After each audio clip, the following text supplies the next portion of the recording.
안녕하세요. 골든클럽 세계금융연구원 원장 정기준입니다.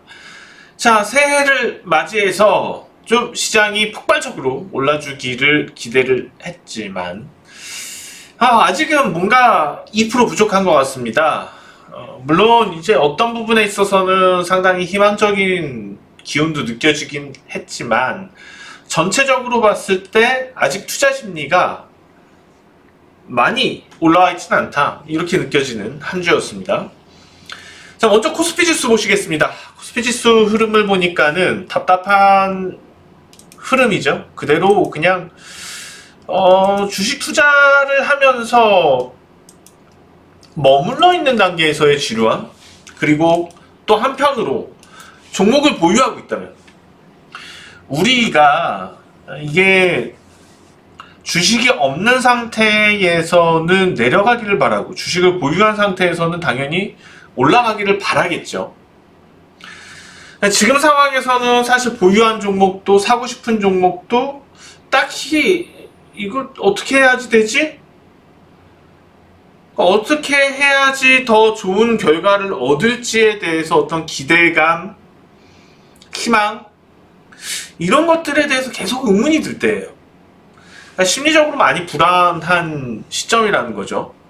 그게 벌써 지금 주가가 내리는 시세를 제외하고서도 벌써 10월 달부터니까 3개월이 넘게 이어지고 있는 겁니다. 거의 4개월가량 이어지고 있는 겁니다. 이런 시장에서 많이 지치죠. 투자자들도 많이 지치고 힘 빠지고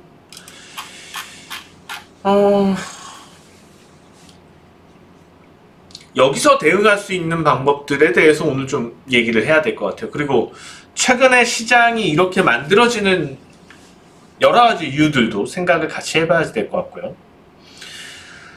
자, 환율부터 보실 텐데요. 환율이 안 좋아요. 환율이 이렇게 안 좋은 여러 가지 이유들 중에 한 가지는 글로벌 인플레가 작용을 합니다. 글로벌 인플레가 어느 정도 작용을 하는 상황에서 미국의 금리 인상 가능성, 미국의 금리 인상 가능성이 사실 글로벌 주식 시장 전반적으로 좀 이번 주에 악재로 작용을 했다고 볼 수 있겠는데, 자, 일반적으로 생각을 해보자고요. 일반적으로 뉴욕 증시가 이렇게 많이 떨어진다면 실제로 수급에 의해서 어떤 측면에서는 환율 쪽이 원달러 환율이 그러니까 내릴 수도 있는 요인도 될 수 있어요. 그렇지만은 뉴욕 증시가 하락한 근원 자체가 그 부분을 먼저 들여다봐야죠. 뉴욕 증시 특히 지금 기술주에서의 약세, 이 부분은 분명하게 금리 인상 관련되는 부분이거든요. 제가 누누이 말씀드리지만은 금리 인상이 이슈화 될 때는 시장이 약세를 보일 수밖에 없다는 거고, 그렇지만은 그 시기와 그 재료 자체가 계속해서 시장을 하락으로 몰아버리는 추세 하락으로 이끄는 것도 또 아니라는 겁니다. 그러면 유동성이 팽창한 시장에서 계속해서 금리와 관련돼서는 악재로 작용을 할 거예요. 그렇지만 그게 벌써 뉴욕 증시 같은 경우에는 그 기간만 1년이 넘어가죠, 벌써. 그러면 그동안 안 올랐냐, 뉴욕 증시가? 그렇지 않다는 겁니다. 추세적으로 금리 인상도 진행이 되었고 금리 인상 시사도 계속 있었지만 결과적으로는 추세 상승을 이어갔고, 특히 S&P 500을 보자고요. S&P 500 같은 경우에는 오히려 나스닥보다도 고점 경향들을 보면 더 높게 나타납니다. 고점 경향들이 더 높게 최근에 계속 신고가를 경신하는 모습이 계속 나타났습니다. 작년부터 해서 작년 내내 나타났죠. 그러면 이게 의미하는 건 뭐냐? 그럼 금리 인상이라는 것 자체는 시장의 추세를 무너뜨릴 수 있는 그런 악재는 아니라는 겁니다. 그러면은 이번 주에 시장을 약세로 만들었던 악재에 대해서 우리가 긴장할 필요는 없는 거죠. 그러면 자, 국내 주식시장으로 돌아와서 볼게요.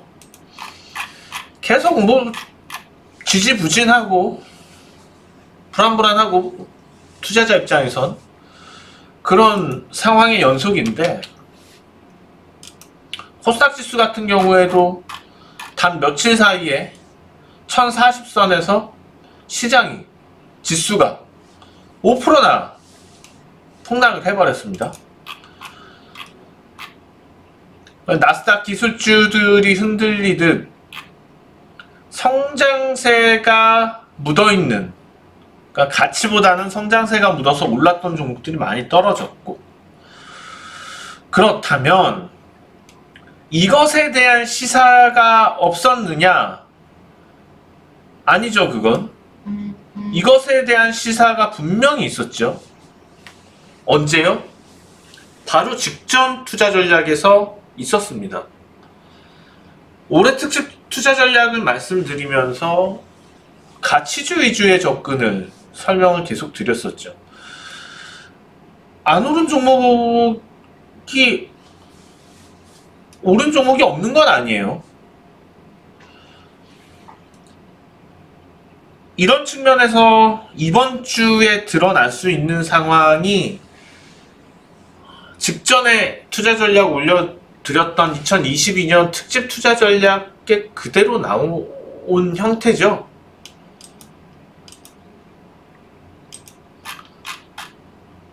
현대모비스, 거기서 특집 종목으로 현대모비스 말씀을 드렸었고, 현대모비스 어때요? 올랐죠? 이번 주에 올랐어요. 또 뭐 있어요? 포스코 있었고, 포스코 내내 올랐어요. 내내 올랐죠. 그 다음에 현대중공업 가파르게 올랐어요.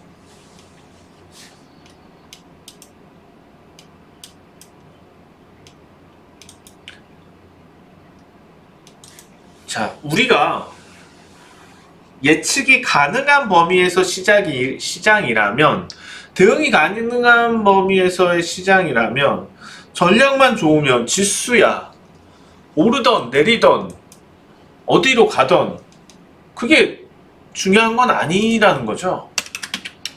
결국에 가는 종목들은 가는 거고, 지수가 이렇게 무너졌어도 오르는 종목들은 오른다는 거예요. 우량주가 그것도.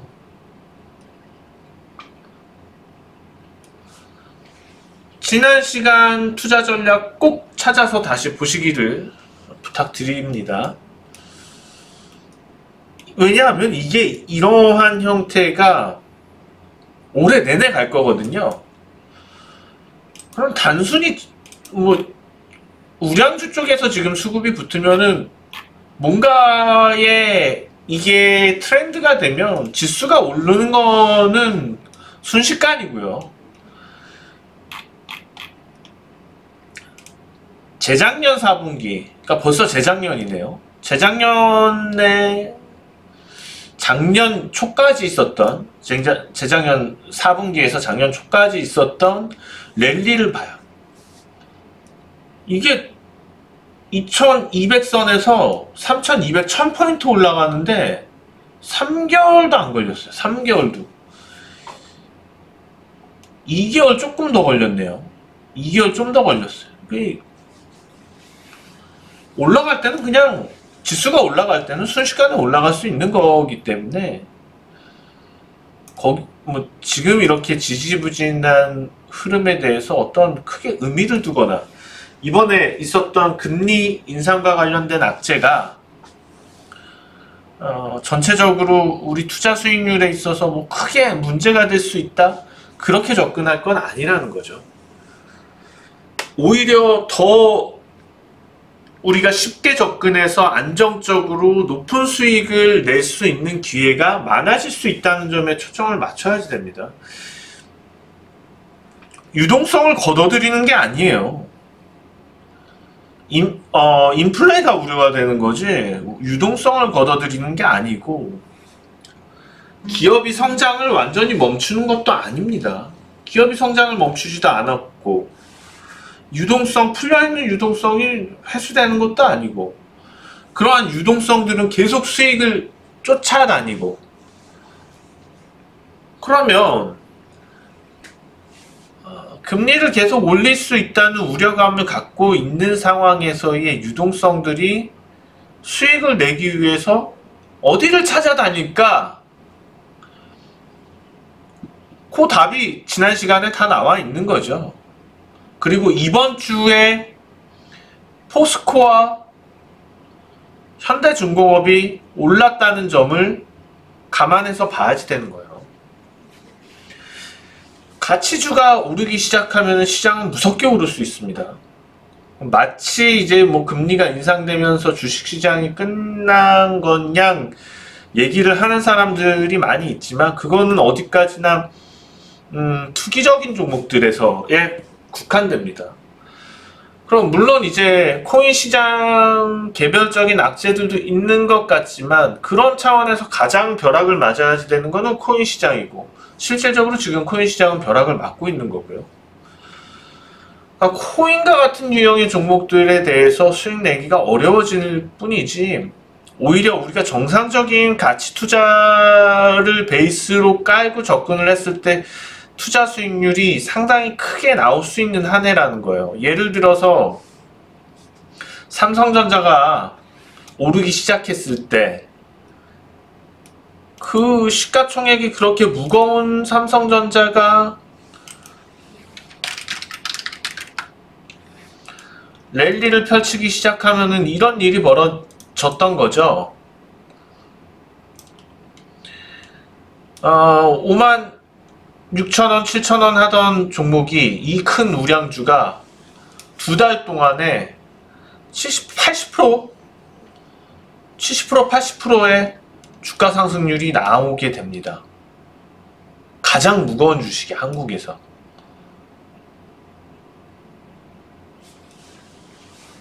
그러니까 이거는 이 당시에 삼성전자에서 나타난 거지, 만약에 이러한 현상들이 국내에 수많은 저평가 가치주에 붙는다고 생각을 해보세요. 이게 여러분들이 이제 고정관념이에요. 저평가 가치주 우량주는 더디다, 수익이 적다.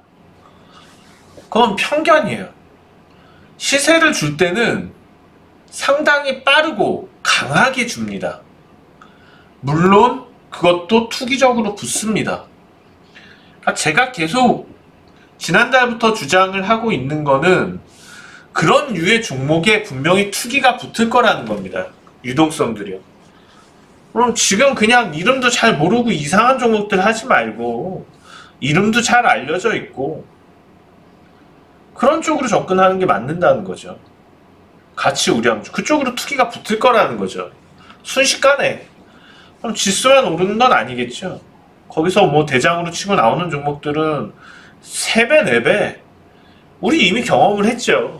과거 시장들에서. 그래서 지금은 희망을 버릴 시장이 아니고 계속 그런 종목들에 대해서 준비를 하고,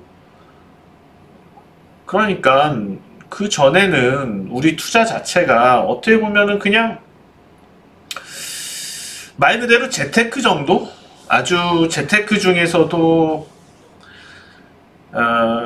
그냥 생활비 정도를 마련해가는 수준의 투자를 진행을 했다면, 이제는 정말로 뭔가 가치적으로 본인의 재산, 계좌가 가치 있게 늘어날 수 있는, 의미 있게 레벨업 될 수 있는 상황을 만들기 위한 준비? 예를 들어서 이건 뭐 자산 측면에서 총 한 20억의 투자 자산이 있었다. 여기에는 부동산이 포함이 됩니다. 그렇다면은 일부 지금 뭐 주택을 보유하고 있고, 주택가액이 한 15억 정도 된다고 칩시다. 보유하고 있는 주택가격은 15억이고, 나머지 5억은 이제 좀 유동적, 현금성이기도 하고 유동적인 부분. 물론 이제 이게 주택이 여러 가구냐 아니면 1가구냐에 따라서 충분히 차이는 있겠는데, 만약에 다가구다. 다가구여서 다가구에 15억이다. 그럼 저는 지금은 그렇게 얘기하고 싶어요.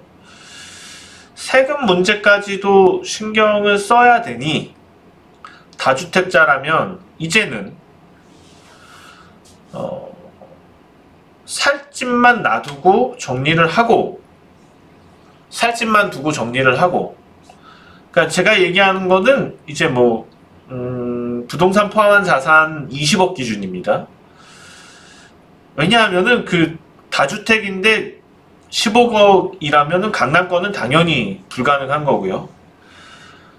다주택인데 15억이면은 분명히 이거는 수도권이어도 변두릴 겁니다. 그리고 아니면은 뭐 빌라 그런 게 포함이 돼 있거나요.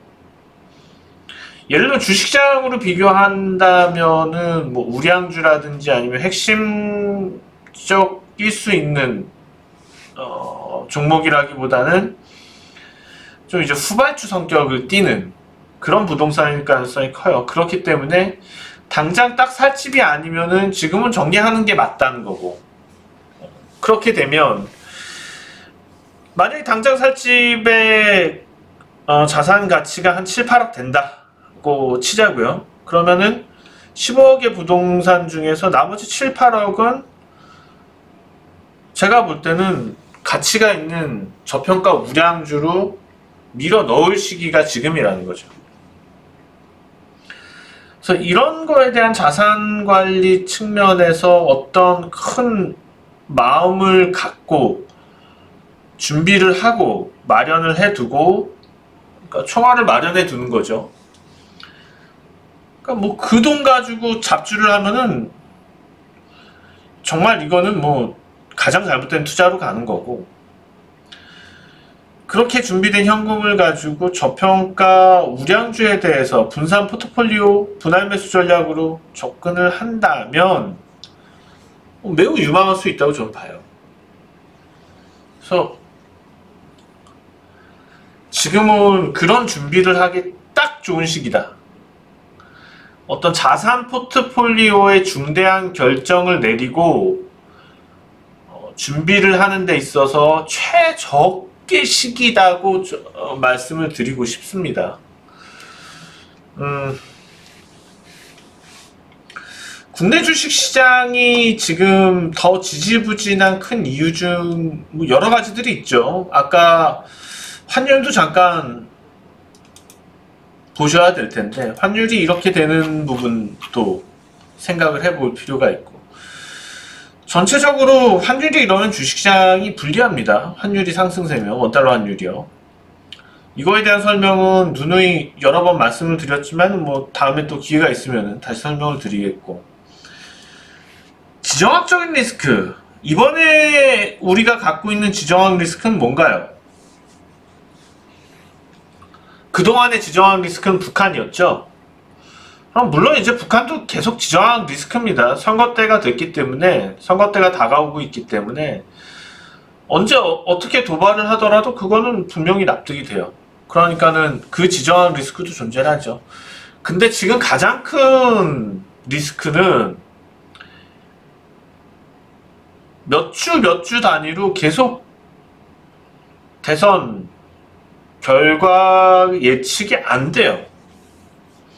야권에서 앞섰다가 얼마 전까지만 해도 야권이 압도적이었던 것처럼 느껴지다가 또 비등하다가 이번에 여당이 또 압도적이다가 또 새로운 변수가 또 등장을 하고,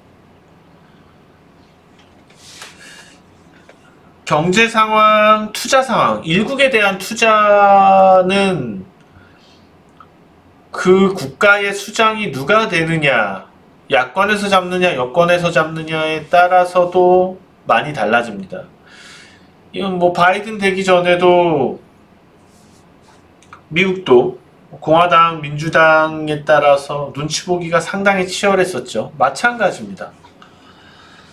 결국엔 뭐냐, 선거가 끝나고 나서부터는 미국도 수갑에서 풀려 나온 듯 매우 자유롭게 시장이 상승해 주었습니다.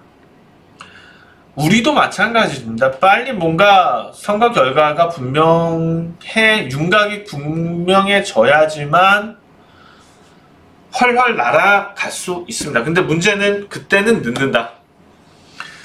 그때는 늦기 때문에 그 전에 이미 준비를 해야지 된다는 겁니다. 그 자산 포트폴리오의 분배에 대해서 앞서서 말씀을 드렸는데, 당장 뭐 부동산 2가구 3주택, 2가구 3가구 2주택 3주택 있는 분들이 정리를 하려면 시간이 필요하잖아요. 그러니까 그런 것들을 서서히 하나씩 준비를 하고 조금씩 돈을 끌어 모으면서 유망할 수 있는 저평가 우량주들, 유망할 수 있는 저평가 우량주도 지난 시간에 내용도 찾아보시고 이미 움직이기 시작을 했지만 조급하게 갈 필요는 없습니다. 물론 뭐 시세 주고 갈 때는 훅 가긴 하지만 그렇다고 해서 막 조급하게 갈 건 아니라는 거죠. 그래서 지금 오늘 투자 전략을 정리하자면, 심리적으로 매우 짜증나는 위치다. 국내 주식시장이 계속해서 3개월 동안을 이 채널에서 여기도 못 가고 저기도 못 가고, 그것도 뭐 오르다 그러는 것도 아니고 한 이만큼이나 내려왔는데 사게도 못하고 팔게도 못하고, 무슨 이거는 부동산 시장도 아니고, 또 이렇게 되니까는 투자자들이 지치고 좀 비관적으로 바뀌고 그런 시기일 수밖에 없다. 그렇지만은 당장 이번 주에 나온 악재만 하더라도, 금리 인상 악재만 하더라도 실질적으로 이것 자체가 시장을 무너뜨릴 요인은 아닌 거고, 그렇지만 다만 패러다임 변화가 있다면은 지난 시간에 말씀드렸던 그런 변화들, 성장형, 그러니까 투기성 종목들에서는 계속해서 자금이 유출되는 반면에 서서히 가치주들 쪽으로 수급은 갈 거고, 국내 주식시장 같은 경우에는 뭔가 지정학적 리스크들이 하나씩 풀려나가면서 그런 종목들은 폭발적으로 오를 수 있다 올해. 그런 류의 저평가 가치주들의 랠리가 투기적인 양상을 띠게 된다면 지수도 폭등할 것이다. 지수가 오르기 시작하면은 1000포인트 올라가는 것도 뭐 몇 달 새 순식간이고, 삼성전자가 2달 동안 70~80%가 올랐듯이 다른 형태의 우량주들 그거 이상의 3배, 4배의 그런 주가 상승률을 기록하지 말라는 법은 전혀 없다는 겁니다. 그래서 전체적으로 볼 때 부동산에서도 우리가 일부 자금을 좀 그런 우량주들 쪽으로 가지고 오는 것도 좋은 방법이고, 다만 뭐 강남권이나 수도권 중심권 쪽에 가치가 좋은 주택에 대해서는 흔들릴 수는 있지만은 가격이, 그거에 대해서 살고 있는 집인데 그거를 팔고 전세로 가서 그거 가지고 주식을 한다? 그거는 아닌 거고요.